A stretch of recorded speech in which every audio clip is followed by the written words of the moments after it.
और मैं रहता हूँ दिल्ली में। जब से मैंने होश संभाला मैं दिल्ली में रहा, पापा के साथ पूरी फैमिली दिल्ली में रहती है।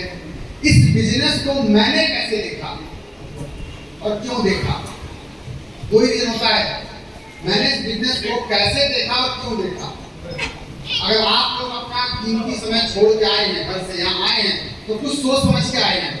बहुत से लोगों का मकई भी खेत में सूख रहा होगा, कोई काट के रखा होगा, कोई बोरी भरना होगा, कई ऐसे काम हैं जो छोड़ के आए हैं। ऐसे ही आज से ठीक 7 साल पहले मुझे भी एक दोस्त ने अपने घर पे इनवाइट किया कि मेरे बेटे का बर्थडे है, आप आ जाओ। झूठी सही उन्होंने मुझसे वादा किया कि मेरे बेटे का बर्थडे है, आ जाओ। जब मैं घर पे गया तो वहां देखा मैंने कि केक रखा हुआ है और उनका बेटा जो है घूम रहा है। मैंने कहा बर्थडे है भी, ऐसे मजाक कर रहे हो? नहीं यार सच्ची में मेरे बेटे का बर्थडे है। मुझे विश्वास नहीं हुआ और बाद में भागा होता कि कोई बर्थडे नहीं है, तो ऐसे ही बच्चे का मन किया केक खाने का, तो मैं केक ले आया। तो मैंने कहा ले आया, दोस्त को बुला लेते हैं। मैंने कहा चल अच्छी बात है यार। मैंने कहा मैं अपना काम छोड़ के आया हूँ कहीं से। तो मैं आपको बात नहीं बैठना। तो मैं बैठा तो एक व्यक्ति मेरे घर बैठा हुआ था जिनका नाम मैं बताऊं तो वो है संजय सर। जोरदार तालियां। उस समय मेरी कंडीशन ये थी कि मैं खुद का साइकिल भी अफोर्ड करने की औकात नहीं थी मेरे पास। मैं एक साइकिल भी ले करके और अपनी दिनचर्या चला सकूं। आज से 7 साल पहले सोचने की बात है।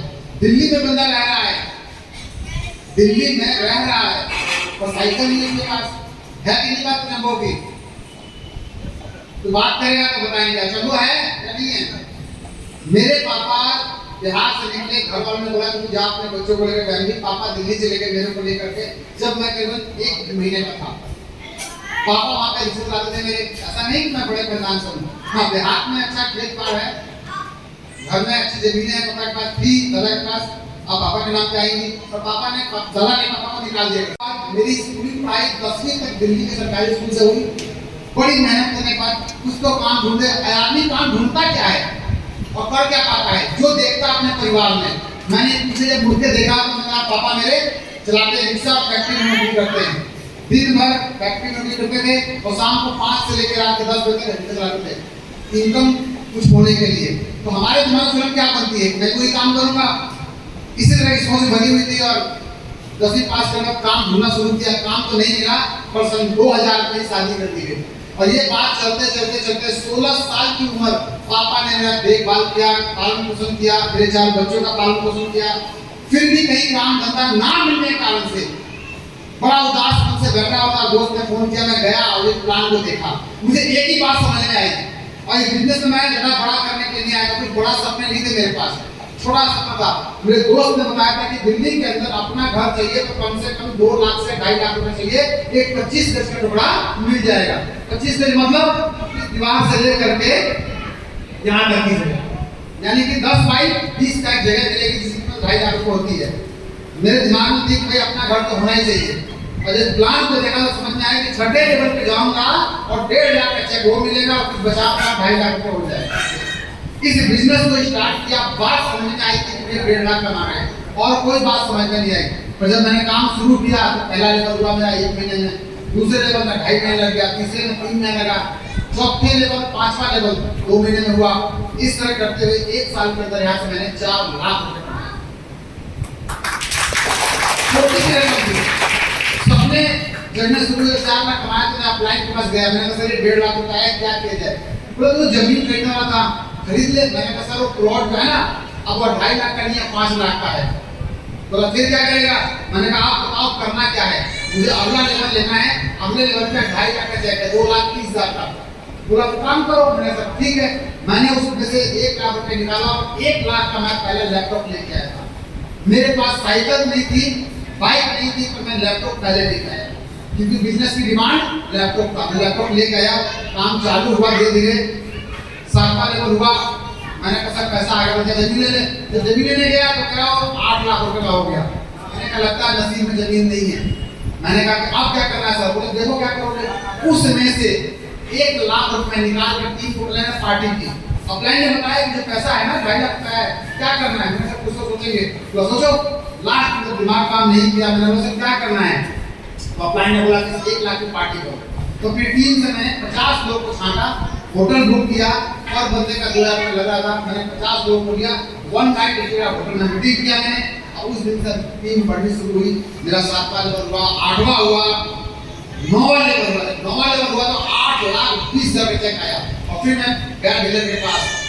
आज दिल्ली के अंदर मेरे पास 1.25 कट्ठे के अंदर घर है, यानी कि 950 स्क्वायर फीट में, जो मैंने अपने मेहनत से बनाई। बात समझ में आई, फिर आगे चला।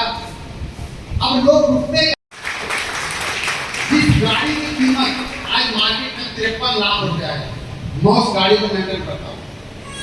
इस कटिहार शहर में जब मैं आया था आज से 1.5 साल पहले, जब बात आपको समझ आएगी, रंजीत वर्मा जी के बारे में बताया गया था, जो हमारे शशि भूषण जी हैं। ये व्यक्ति इनके भांजे लगते हैं, ये मामा हुए भांजे हुए। इन्होंने इनको प्लान दिखाया, तब तक मैं नहीं आया इस शहर में। इसी कारण से दुर्घटना घटना घटती है तो मुझे शहर में आने का मौका मिला, इस टीम को देखने का मौका मिला। इससे पहले मेरा और भी टीमें हैं, मैं देखता रहा। आज पूरे भारत के अंदर मेरा नेटवर्क 1 लाख लोगों का है। लोग सोचते हैं 4 लोग कैसे आएंगे, मत सोचो। आज बारी मेरी नहीं है, मेरा क्लाइंट की है और आए हुए हैं। आज मुझसे ही मिलने का मौका मिलेगा। सर क्या करते हैं बताएंगे, ज़्यादा समय ना लेते हुए। दोस्त, इस बात को आपको समझना पड़ेगा कि इस बिजनेस को आप क्यों करें। दुनिया में एक आदमी का नाम बताओ जो आके बोलता हो आपसे कि भाई चल यहाँ चलते हैं, बड़ा काम होगा, ज़्यादा पैसा कमाएंगे। और उधार मांगने के लिए सब आए हैं। मेरी बात क्लियर हो रही है? उधार मांगने के लिए सब आए थे, भाई कुछ पैसे सपोर्ट कर दे, हेल्प कर दे, बेटी की शादी है, बेटी की शादी है, कुछ काम करना है, जमीन लेना है, आके मांगने के लिए। ऐसा भी व्यक्ति क्यों नहीं आता जो बोले कि भाई चल मेरे साथ कहीं पैसा कमाएंगे। कोई आया है आपके लाइफ में? कोई नहीं आता है। जब आता है तो हमसे मुंह फेर देते हैं। एक छोटी सी कहानी सुनाता हूं मैं आपको। एक बार एक ब्राह्मण कुल के अंदर एक व्यक्ति पैदा होता है। जब पैदा होता है तो भगवान, बहुत गरीब ब्राह्मण होता है, वो भगवान के नित्य दिन पूजा करता है। उसकी मम्मी को कहता है कि भगवान आपका साथ देंगे, आपको अमीर बनाएंगे। साधु की उम्र बड़ी हुई, नाती पोते वाला हो गया। रोज भगवान शिकायत करता है, भगवान कब मैं अमीर बनूंगा। तो उस दिन की घटना घटी। भगवान ने कहा कि आज तेरी मनोकामना पूरी कर देते हैं, तेरे को अमीर बनने का रास्ता दे ही देते हैं। और भगवान शिव ने कहा कि आज ये नदी पार करेगा तो नदी से पहले ही बड़े से घड़े के अंदर ढेर सारा आभूषण रख दिया जाएगा, जिसे पार करके अमीर हो जाएगा। साधु ने सोचा आज मेरी उम्र 70 साल हो चुकी है, मैं रोज आंख खोल के नदी पार करता हूँ। आज देखता हूँ आंख बंद करके नदी पार कर पाता हूँ कि नहीं पाता हूँ। भगवान का कितना साथ देते हैं। और बंदा आंख बंद करता है, नदी पार करना शुरू करता है। रास्ते में घड़ा पैर करता है, वो चलता है पत्थर है, साइड करके आगे बढ़ जाता है। गलती किसकी? भगवान की या उस ब्राह्मण की? किसकी? ब्राह्मण गलती, क्योंकि रोज आंख खोल के आज आंख बंद करके जा रहा है। भगवान जी देखा तो आंखें बंद कर लेते हैं। जब कोई हमारे घर पे आता है, बोलता है कि भाई थोड़े से पैसे लगाने हैं और साथ चलना है, हम 4 दिन चलते हैं और थक जाते हैं। जहाँ 4 लोग मना करते हैं ना नहीं करना, हम थक जाते हैं। थक जाते हैं ना? मैं नहीं थका था, क्योंकि मेरे पीछे एक रीजन था कि मुझे अपना घर लेना है, मुझे अपना घर लेना है। तो आप भी अगर कर रहे हैं, आपने रीजन बनाया है। इसी बातों के साथ